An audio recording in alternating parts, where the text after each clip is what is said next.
Amish wedding can have as much as 5, 6, 700 people come, and since you have a different crowd in the evening than you do in the morning, over 1,000 people may throughout the day attend an Amish wedding. They dress in plain clothes, shun electricity, and live by rules centuries old. But behind those serene barn doors and hand-stitched quilts lies a world of secrets that would make your jaw drop. What really happens when the lanterns dim and the last wedding guest goes home? Forget everything Hollywood taught you. The Amish wedding night is nothing like you imagined, and honestly, it's far more shocking. Buckle up, because what we're about to reveal will absolutely stun you. The wedding day from hell that they actually love. Let's set the scene. It's before sunrise, think 4 or 5 a.m., and the entire Amish community is already awake, buzzing, and ready to descend on the bride's family home. This is not a brunch situation. This is a full-on, all-day, community-wide event that starts at the crack of dawn and doesn't stop until well into the night. Amish weddings typically take place on Tuesdays or Thursdays, never Saturdays, never Sundays. Why? Because Sunday is sacred for worship, and Saturday is needed for cleanup. Practical to the core. These ceremonies are held in late autumn, typically October or November, once the harvest is done. Because even love has to wait for the crops. The ceremony itself begins with a church service that lasts anywhere from 3 to 4 grueling hours. No air conditioning, no cushioned pews, no sneaking out for a coffee break. The bishop delivers lengthy sermons in Pennsylvania Dutch, a hybrid of German dialects, and the congregation sits, stands, and sings in a pattern that seems almost designed to test endurance. And the couple? They sit at the front, together, but not touching. Because in Amish culture, public displays of affection are a big no. After the service, there's a communal feast, and we don't mean a buffet line with soggy pasta. We're talking hundreds of guests, mountains of roasted chicken, mountains of mashed potatoes, pies, cakes, and homemade everything, all cooked by the women of the community in the days leading up to the wedding. The bride doesn't lift a finger on her wedding day, but she sure did in the week before. Then comes the singing, the visiting, the second meal in the evening. More singing, more visiting. By the time the last guest leaves, it could be midnight, maybe later. The bride and groom are utterly, completely, bone-crushingly exhausted. And remember, this isn't just a celebration. It's a performance of faith. Every movement, every word, every ritual is being watched by the entire community. There's no slipping away, no moment to breathe, no chance to be alone. By the end of the night, the couple hasn't just hosted a wedding. They've endured a marathon of tradition that leaves them physically drained and emotionally overwhelmed. So after all of that, the hours, the crowds, the endless singing, what exactly happens when the couple finally gets a moment alone? The answer will genuinely surprise you. The wedding night. No honeymoon suite required. Here's where things get truly fascinating and wildly different from the glittering hotel rooms and champagne toasts that mainstream culture has sold us. Amish newlyweds don't jet off to the Maldives. They don't book a suite at a 5-star hotel. In fact, most of them don't go anywhere at all. On their wedding night, the couple typically stays at the bride's family home. That's right, they sleep under her parents' roof, in a house that, just hours ago, was overflowing with hundreds of guests. The wedding decorations are still up. The faint smell of roasted chicken still hangs in the air. Grandma might be in the next room. There is no privacy suite, no do not disturb sign, no rose petals on the bed. The Amish philosophy is rooted in humility and community, and that extends even to one of the most intimate moments of a couple's life. Romance, as we understand it, is not the point. Duty, faith, and the beginning of a God-ordained partnership, that is the point. In the most conservative Amish sects, like the Swartzentruber Amish, the expectations are even more stripped back.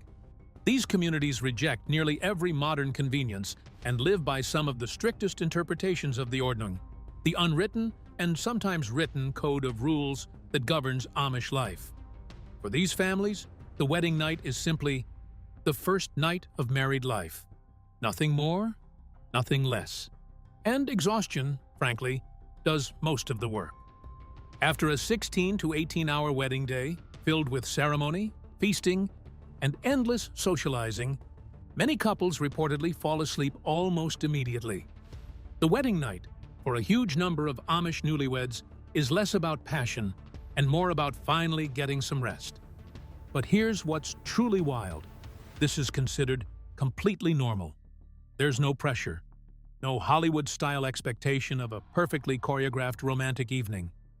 The Amish see marriage as a lifelong journey, not a single night's highlight reel.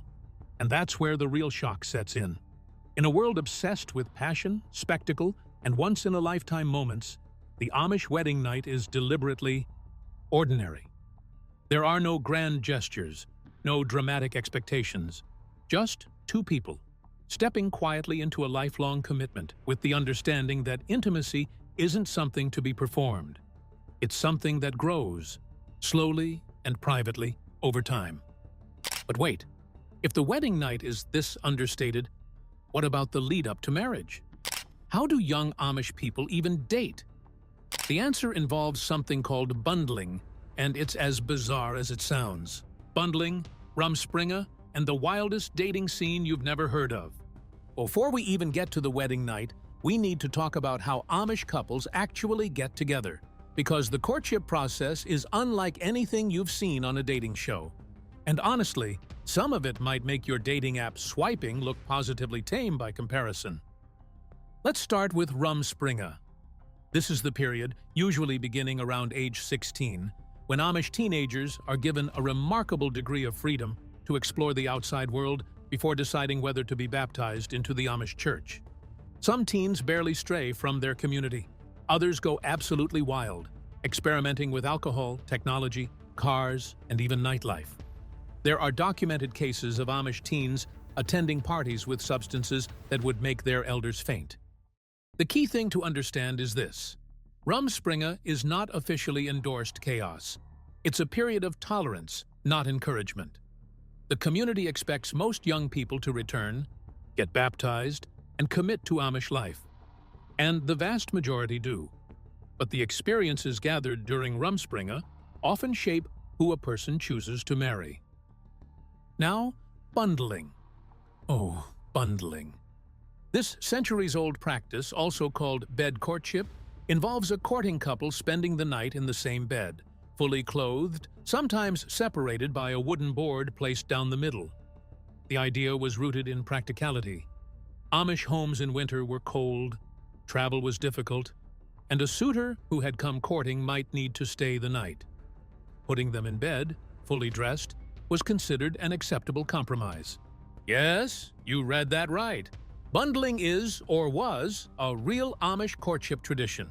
While it's far less common today, particularly in more progressive old-order Amish communities, it still exists in some conservative sects.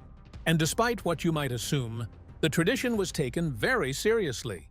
The expectation of chastity was absolute. Violating that trust carried enormous social consequences. And here's what makes it even more surprising. This practice wasn't seen as risky. It was seen as responsible. Trust, self-control, and community values were expected to act as stronger boundaries than any physical barrier. To outsiders, it sounds unbelievable. But inside Amish culture, the real scandal isn't sleeping in the same bed. It's breaking the rules that come with it. Amish couples also court in secret. Relationships aren't announced publicly until they're essentially official, often not until shortly before the wedding banns are read in church. This means an entire community can be completely unaware that two of their members are in a serious relationship. In a world where everyone knows everyone's business, this level of secrecy is almost theatrical. So the courtship is secretive, the wedding night is modest, and the expectations are steeped in faith. But what happens after the wedding? What does Amish married life actually look like day to day? Prepare yourself, because this is where the jaw-dropping details really start piling up. Life after I do. Rules, babies, and zero birth control. Once the wedding is over and the couple settles into married life, a very clear script takes over. one written not by romance novels, but by centuries of religious tradition and community expectation. And the biggest, most immediate expectation? Children, lots of them. And it's not just an expectation, it's almost a certainty. Marriage in Amish culture is inseparable from family. A couple that doesn't have children would stand out in a way that's difficult for outsiders to fully grasp. Parenthood isn't just a personal choice, it's a responsibility to the community, to tradition, and to the future of the Amish way of life itself. The Amish do not use birth control. This is not a rumor. It is a documented, deeply held religious belief rooted in the idea that children are gifts from God, and that interfering with conception is going against divine will. As a result, Amish families are famously large. The average Amish woman has between 5 and 7 children. Some families have 10, 12, even more. This isn't just tradition for tradition's sake. It's tied to a survival strategy that has worked remarkably well. The Amish population has doubled roughly every 20 years. Communities that were once tiny settlements in Pennsylvania and Ohio have now spread across more than 30 U.S. states and parts of Canada. Their refusal to limit family size has made them one of the fastest-growing religious communities in North America. And those babies? They come into the world the old-fashioned way. Home birth is the overwhelming norm in Amish communities. Midwives, often community members themselves, attend the births. Hospitals are used only in emergencies, and even then only when absolutely necessary. The Swartzentruber Amish, among the most conservative of all sects, reject modern medical interventions almost entirely. Interestingly, despite, or perhaps because of, their lifestyle, Amish communities show surprisingly low rates of certain cancers and diseases. Their diet, heavy in farm-fresh vegetables, whole grains, and minimally processed foods, combined with extremely physical daily labor, creates a population that is in many ways far healthier than their English, non-Amish counterparts. Some studies have noted notably lower rates of cancer, particularly among communities that maintain traditional farming practices, but it's not all rosy. The rejection of modern medicine can, and does, lead to tragedy. Children with treatable conditions sometimes go without the interventions that could save their lives. Genetic disorders, the result of small, isolated gene pools, are more common in Amish communities than in the general population. These are the shadows that fall behind the sun-drenched image of barn raisings and quilting circles. The Amish reject modern medicine, modern contraception, and modern romance. But do they reject everything? What about alcohol, tobacco, the internet? The answers are far more nuanced and, honestly, far more intriguing than you'd ever guess. The shocking things the Amish actually do. Here's where the narrative gets complicated and absolutely riveting. Because the Amish are not the perfectly uniformed, entirely rule-abiding community that outsiders often imagine. Within the boundaries of the Ordnung, there is far more variation, nuance, and outright contradiction than most people realize. Because the Amish world isn't a single uniform rulebook. It's a patchwork of communities, each interpreting the Ordnung in slightly different ways. What's forbidden in one district might be quietly accepted in another. And that gray area is where some of the most surprising behaviors emerge. Alcohol. Contrary to popular assumption, the Amish are not teetotalers. While some sects and families abstain entirely, others are perfectly comfortable with a glass of homemade wine or a cold beer. In fact, in some communities, alcohol is a standard part of social gatherings. Homebrew beer and wine are made and consumed without any particular scandal. The key is moderation. Drunkenness is absolutely not tolerated. But the idea that every Amish person is sipping apple cider while the rest of America reaches for a cold one? Flat-out myth. Tobacco. This one surprises people even more. Tobacco farming has long been a significant agricultural product for Amish communities in states like Pennsylvania and Kentucky. And yes, smoking pipes and cigars is practiced by some Amish men, particularly older generations. Cigarettes are more frowned upon, largely because of their association with worldly culture rather than because of the tobacco itself. Faith healing and this is where things get truly eerie, is practiced in the form of powwowing. This is not what you think. Amish powwowing, also called brioche, is a form of folk magic rooted in the Pennsylvania Dutch tradition. It involves ritualistic prayers, touch, and sometimes charms or spoken incantations used to heal everything from burns and bleeding to more serious ailments. Practitioners are known as powwowers and are respected figures in the community. This practice exists in extraordinary tension with mainstream Christian theology, and yet it persists quietly in communities that would reject a television but embrace a centuries-old healing ritual that looks, to outside eyes, remarkably like witchcraft. And then there's the outhouse situation. For the most conservative Amish sects, particularly the Swartzentruber Amish, indoor plumbing is not permitted. This means outhouses are still in regular use. In the 21st century, in the United States, no running water, no flush toilets, no modern sewage. The same community that might send you a handcrafted piece of furniture worth thousands of dollars returns home to a home with no indoor bathroom.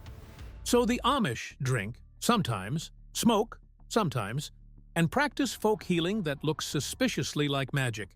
But here's the question everyone is really wondering. What happens to the ones who leave? What becomes of those who choose the outside world over the community?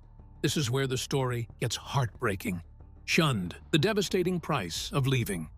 For all its warmth, community spirit, and remarkable traditions, the Amish world has an undeniably dark side, and it's called shunning.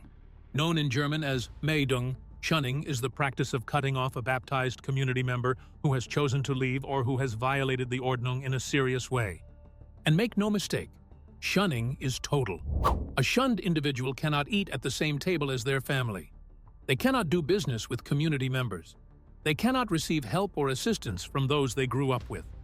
In the most conservative communities, family members will refuse to sit in the same room as a shunned person, speak directly to them, or acknowledge their presence in any meaningful way.